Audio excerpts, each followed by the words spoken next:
Well, there seems to be a lot of discussion on Talkback Radio in letters to the editors right around the country about the possibilities of NATO, the United States or the UK commissioning a crack hit squad to take out Russian President Vladimir Putin.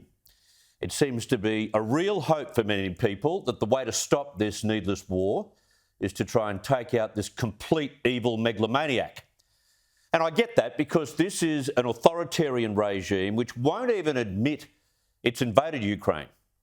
Even at these farcical peace talks in Turkey, Russia can't stop lying through their teeth. Every time a ceasefire is agreed to allow displaced Ukrainians to flee, and that has to be the first step to any negotiations, they do the unthinkable. They set up humanitarian corridors and set landmines or shoot these people dead. What a shocking bunch of war criminals they all are. So firstly, let's look at the chance of Putin's enemies in the Kremlin removing him. Under their constitution, that's Article 93, it allows for the impeachment of a president on the basis of serious crimes. Now, that might sound promising, but hold that thought. That would require a two-thirds vote in both chambers of Parliament. It's never happened. In addition, the vote would also need the consent of the Constitutional and Supreme Courts. Now, can you imagine how many Putin loyalists have been appointed by him to those ranks? They're reportedly thick as thieves. And there's a third consideration in this almost impossible hope that the Kremlin may revolt: the Federal Security Service. This mob is a feared, Big Brother-style unit which primarily watches the elite and the powerful to detect any sign at all of internal dissent. If they get a sniff, the dissenter simply disappears. And aiding the FSS is the FSO, the Secretive Federal Protection Service. Now, the UK Telegraph described this squad this week as the Kremlin guards and Putin's black-suited and earpiece-wearing personal security detail. Every day, the FSO hands Putin a dossier on what's going on with the elite based on information they get through agents and informants and even phone taps. Can you imagine the scrutiny? So in summary, forget the idea that Putin will be taken out from the inside. So that brings me to Putin being taken out from the outside. Now, I'm sure the CIA or MI6 in the UK have discussed the assassination options. Well, again, the UK Telegraph reports that the security protocols around the body, as Putin is known by his security detail, are massive. They're complex, they're comprehensive, to the point of major paranoia.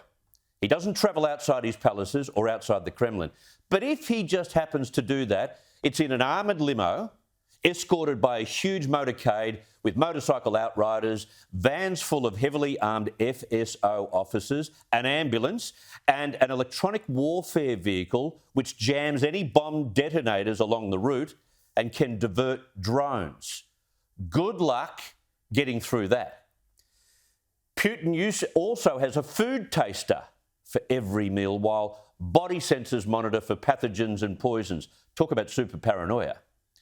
Which brings me to the FSO's Kremlin Regiment, another division. These are 5,500 soldiers standing watch outside the walls who, in any crisis, have been trained to exchange their uniforms for camouflage and AK-74 assault rifles.